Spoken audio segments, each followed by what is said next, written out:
നമസ്കാരം, എല്ലാവർക്കും എൻ്റെ ചാനലിലേക്ക് സ്വാഗതം. നിങ്ങൾ ആദ്യമായാണ് എൻ്റെ ചാനൽ കാണുന്നത്, തീർച്ചയായും നിങ്ങൾ സബ്സ്ക്രൈബ് ചെയ്യണം, ബെല്ലൈക്കൺ അമർത്തണം, നിങ്ങളുടെ വിലയേറിയ കമൻറ്റുകൾ രേഖപ്പെടുത്തണം.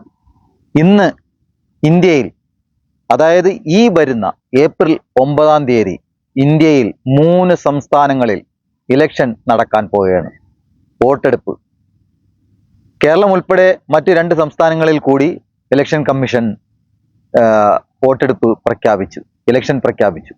നമ്മുടെ സ്വന്തം കേരളത്തിൽ 9 രാവിലെ ഓരോ വോട്ടർമാരും പോളിംഗ് ബൂത്തിലേക്ക് നിങ്ങൾ ചെല്ലുമ്പോൾ കഴിഞ്ഞ കാലഘട്ടങ്ങളെക്കുറിച്ച് ഓർക്കേണ്ടതായിട്ടുണ്ട്.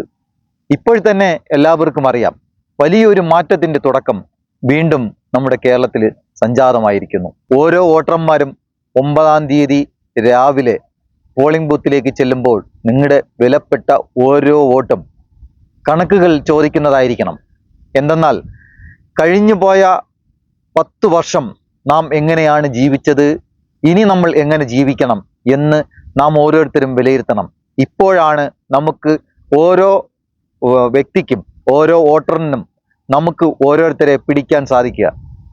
ഇത് വിടം കഴിഞ്ഞാൽ പിന്നെ നമ്മൾ അവരെ കാണണമെങ്കിൽ നമ്മൾ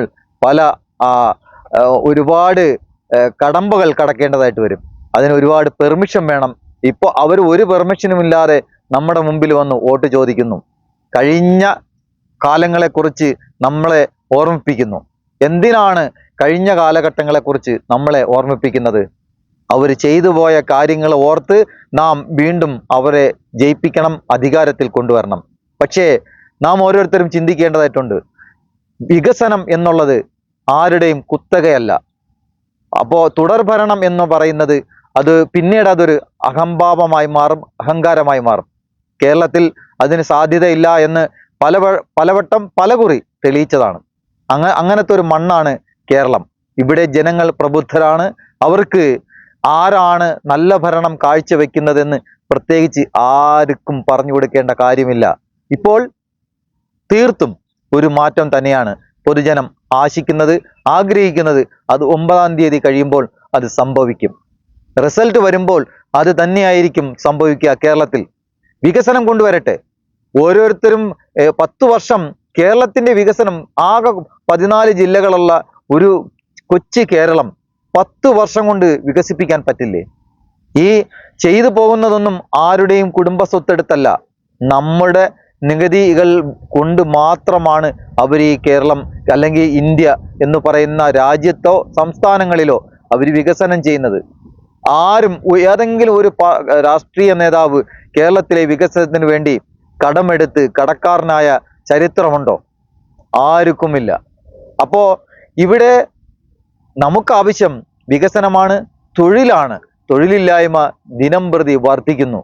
അങ്ങനെ ഇരിക്കുമ്പോഴാണ് കേരളത്തിന് വേണ്ടി ഇന്ത്യയുടെ പ്രതിപക്ഷ നേതാവ്, എല്ലാവർക്കും സ്വീകാര്യനായ ഇന്ത്യയുടെ പ്രതിപക്ഷ നേതാവ് നമ്മുടെ കൊച്ചു കേരളത്തിൽ ഇലക്ഷൻ പ്രചരണത്തിന് വന്നിട്ട് പല സംസ്ഥാനങ്ങളിലും അവർ ആ വാഗ്ദാനം നിറവേറ്റി ഇന്നും വിജയകരമായി നടന്നുകൊണ്ടു പോവുകയാണ്. ആ ഒരു പ്രഖ്യാപനം അദ്ദേഹം നമ്മുടെ കൊച്ചു കേരളത്തിനും പ്രഖ്യാപിച്ചിരിക്കുന്നു. ഇന്ത്യയുടെ എക്കാലത്തെയും ഉരുക്കു വനിതയായ ഇന്ദിരാഗാന്ധിയുടെ പേരിലാണ് ആ മനുഷ്യൻ രാഹുൽ ഗാന്ധി പ്രഖ്യാപനങ്ങൾ നടത്തിയിരിക്കുന്നത്. പ്രധാനമായും 6 വാഗ്ദാനങ്ങൾ. ഒന്ന്, എല്ലാ കുടുംബങ്ങൾക്കും 25 ലക്ഷം രൂപയുടെ ഉമ്മൻചാണ്ടി ആരോഗ്യ ഇൻഷുറൻസ് എന്നതായിരുന്നു രാഹുൽ ഗാന്ധി പ്രഖ്യാപിച്ച ഗ്യാരണ്ടിയിലെ ഒന്നാമത്തെ ഒരു കാര്യം. അതോടൊപ്പം തന്നെ കോളേജ് വിദ്യാർത്ഥിനികൾക്ക് പ്രതിമാസം 1000 രൂപ അവർക്കൊരു പോക്കറ്റ് മണി എന്ന രീതിയിൽ നൽകുന്ന ഒരു പദ്ധതിയാണ് രണ്ടാമത്തെ പദ്ധതി. അതിനെക്കുറിച്ചുള്ള ചിത്രങ്ങൾ ആണ് ഒരു വശത്ത്. പിന്നെ സ്ത്രീകൾക്ക് KSRTC ബസ്സുകളിൽ സൗജന്യ യാത്ര എന്നതും ഒരു വാഗ്ദാനമാണ്. ഈ 3 വാഗ്ദാനങ്ങളെ കുറിച്ചാണ് ഒരു വശത്ത് പറയുന്നത്. ഇതിന് പൊതുവെ ഇന്ദിരാ ഗ്യാരണ്ടി എന്ന പേരിലാണ്, പുതുയുഗ കേരളത്തിന് ഇന്ദിരാ ഗ്യാരണ്ടി എന്ന പേരിലാണ് അവർ ഈ പദ്ധതികൾ നടപ്പാക്കുന്നത്. ബാക്കി 3 വാഗ്ദാനങ്ങൾ, 3 ഓഫറുകൾ ഈ മറുവശത്തുകൂടെ കൊടുത്തിട്ടുണ്ട്. അതിൽ ഏറ്റവും പ്രധാനപ്പെട്ട ഒന്ന് പറയുന്നത് ക്ഷേമ പെൻഷൻ 3000 രൂപയെ വർദ്ധിപ്പിക്കും എന്നുള്ളതാണ്. നമുക്കറിയാം, ക്ഷേമ പെൻഷൻ UDF അധികാരത്തിലെത്തിയാൽ അത് ഒഴിവാക്കുന്ന രീതിയിൽ LDFന്റെ ക്യാമ്പുകളിൽ പ്രചരണമുണ്ട്. മാത്രമല്ല, അവർ ക്ഷേമ പെൻഷന് എതിരാണ് UDF എന്ന രീതിയിലും പ്രചരണമുണ്ട്. അത് മറികടക്കാൻ കൂടിയാണ് അവർ നേരത്തെ തന്നെ 2000 രൂപ എന്നുള്ളത് 3000 രൂപ ആക്കാൻ ഉയർത്തുമെന്നുള്ള ഒരു വാഗ്ദാനം നൽകിയിരിക്കുന്നു. മറ്റൊന്ന്, യുവാക്കൾക്ക് അവർ ബിസിനസ് ആരംഭിക്കുന്ന, സംരംഭങ്ങൾ ആരംഭിക്കുന്നതിന് വേണ്ടി 5 ലക്ഷം രൂപയുടെ പലിശരഹിത വായ്പ നൽകുമെന്നുള്ളതാണ് അവർ 5ാമത്തെ വാഗ്ദാനം. മറ്റൊന്ന്, മറ്റൊന്ന് പറയുന്നത് മുതിർന്ന പൗരന്മാരുടെ ക്ഷേമത്തിനായി പ്രത്യേക വകുപ്പ് നൽകുമെന്നുള്ള ഇത് ഈ ഒരു രാഹുൽ ഗാന്ധി പ്രഖ്യാപിച്ച UDF അധികാരത്തിലെത്തിയാൽ നടപ്പിലാക്കുമെന്ന് പ്രഖ്യാപിച്ച ഗ്യാരണ്ടികൾ ആ ഉറപ്പ് എന്നും ഓർത്തു വയ്ക്കാൻ കഴിയുന്ന ഒരു പ്രധാനപ്പെട്ട വ്യക്തിയിൽ ഒരാളാണ് മുഖ്യമന്ത്രിയായിരുന്ന ശ്രീ ഉമ്മൻചാണ്ടി. അദ്ദേഹത്തിന്റെ പേരിലും പ്രഖ്യാപനങ്ങൾ നടത്തിയിരിക്കുന്നു. ഇത് തീർച്ചയായും നടത്തുവാൻ വേണ്ടിയാണ് ഇപ്പോ ഈ UDF സർക്കാരിനെ അധികാരത്തിൽ കൊണ്ടുവരണം എന്ന് ഞാൻ രണ്ടും കൽപ്പിച്ച് ഈ നമ്പറിൽ വിളിച്ചപ്പോൾ മറുതലക്ക് ഹലോ എനിക്ക് വർത്താനം പറയാൻ കഴിയുന്നില്ല. പക്ഷേ എൻ്റെ പ്രശ്നങ്ങൾ മുഴുവനും പറയുന്നത് വരെ അയാൾ മറുതലക്ക് ഫോൺ വെച്ചിട്ട് നിന്നു. ഞാൻ അദ്ദേഹത്തോട് പറയുന്നത് ഞാനൊരു വിധവയാണ്, ചെറിയ 3 കുട്ടികളാണ്, എൻ്റെ മകൻ സംസാരിക്കുന്നില്ല, കേൾക്കുന്നില്ല, പെട്ടെന്ന് അവൻ്റെ കണ്ണിന് വൈകല്യം വന്നു. അപ്പോൾ ഞാൻ ആകെ ജീവിതത്തോട് തോറ്റുപോയി, ഞാൻ എന്തു ചെയ്യണം? അതിനുത്തരം അദ്ദേഹം പറഞ്ഞു, ആ കുട്ടി രക്ഷപ്പെടട്ടെ, അവന് കേൾക്കാൻ കഴിയല്ലോ, എത്ര പൈസ ആയാലും അത് ഞാൻ ഇവിടെ എത്തിച്ചു തരുന്നു. അവിടെ അപ്പം തന്നെ എന്നെ വിളിച്ച് ഫോൺ വെച്ചപ്പോൾ തന്നെ അവർ മിംസിൽ വിളിച്ചു പറഞ്ഞു. അപ്പോൾ മിംസ് എന്നാണ് എന്നെ പിന്നെ വിളിക്കുന്നത്. നമ്മളെ ഇന്ന് സ്വാതന്ത്ര്യത്തിലേക്ക് നടത്തിക്കൊണ്ടുപോയ അല്ലെങ്കിൽ നാം ഇന്ന് അനുഭവിക്കുന്ന ഈ സ്വാതന്ത്ര്യം നേടിത്തന്നത് BJP സർക്കാരോ അല്ല, ഇന്ത്യൻ നാഷണൽ കോൺഗ്രസ് ആണ്. ഇന്ത്യയിലെ ലക്ഷക്കണക്കിന് ലക്ഷോപലക്ഷം വരുന്ന ജനങ്ങളെ അണിനിരത്തി അവർ ബ്രിട്ടീഷുകാർക്കെതിരെ സമരം ചെയ്തു. അന്ന് ഇവർ അയൽവകത്ത് കൂടി പോകാത്ത വ്യക്തികളാണ് ഇന്ന് ഇന്ത്യയുടെ ഭാവിയെക്കുറിച്ച് ചിന്തിക്കുകയും പറയുകയും ചെയ്യുന്നത്. വിശ്വാസവും ദൈവവും ഇതും മാത്രമാണ്. വിശ്വാസത്തെ കൂട്ടുപിടിച്ച് ദൈവത്തെ കൂട്ടുപിടിച്ച് വോട്ട് പിടിച്ച് അവർക്കറിയാം ഇതിലൊന്നും ഈ വിശ്വാസം നല്ലൊരു കച്ചവടം നടക്കുന്ന ഒരു സാധനമാണ്. വിശ്വാസം ഒരു വിശ്വാസിയെ വിശ്വാസം പറഞ്ഞ് ഏത് വിധേന വേണമെങ്കിലും പറ്റിക്കാം.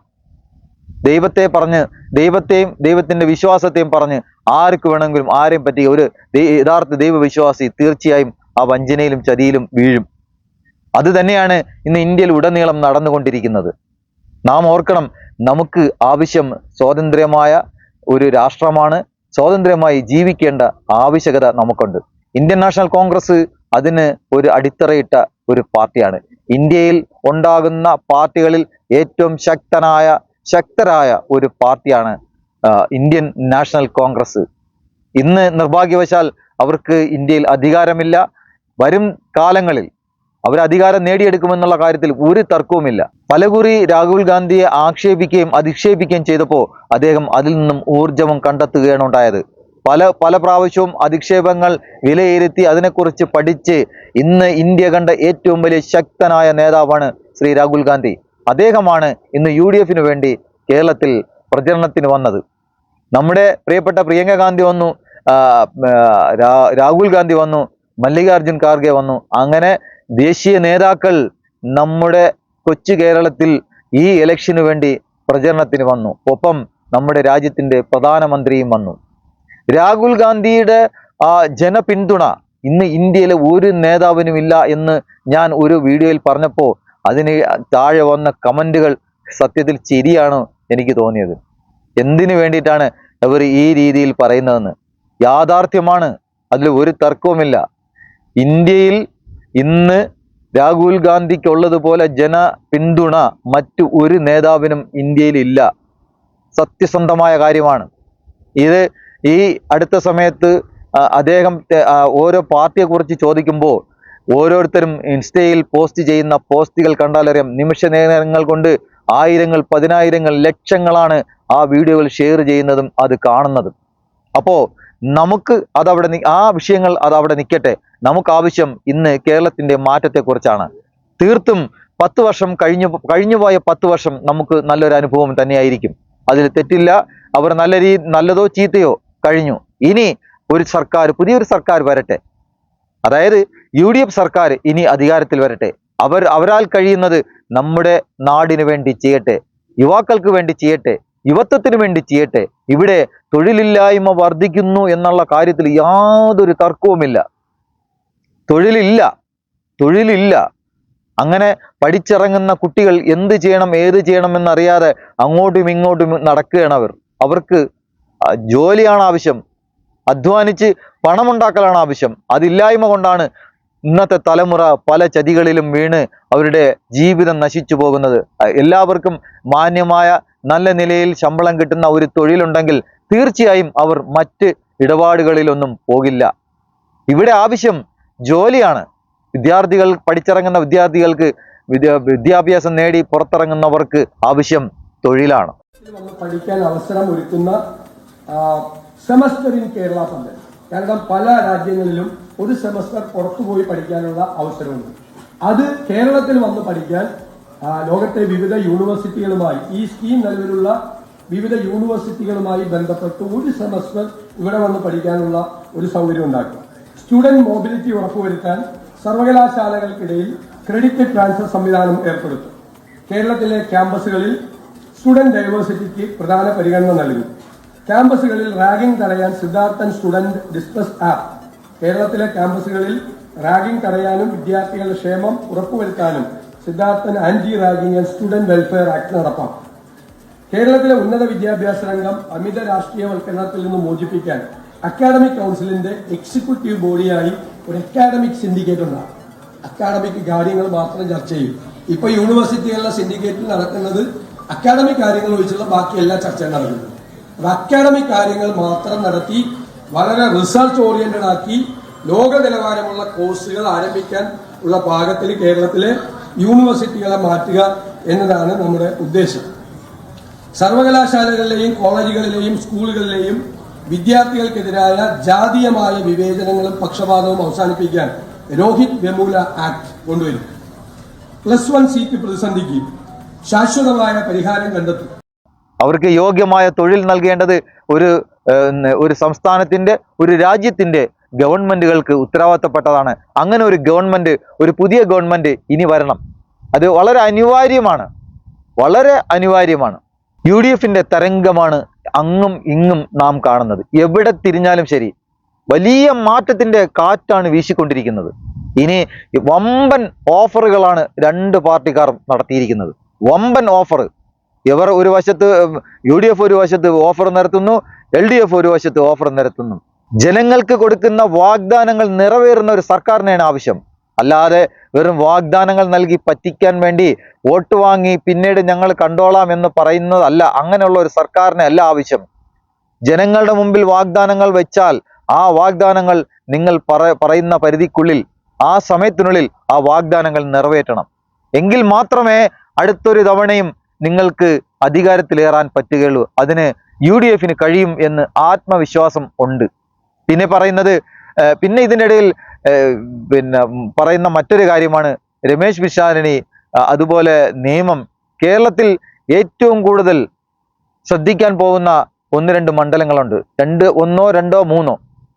അതായത് 1 നിയമം, 2 നമ്മുടെ പ്രിയപ്പെട്ട നേതാവിൻ്റെ, പ്രിയപ്പെട്ട മുഖ്യമന്ത്രിയുടെ, പഴയകാല മുഖ്യമന്ത്രിയുടെ മകൻ ചാണ്ടി ഉമ്മൻ മത്സരിക്കുന്നു.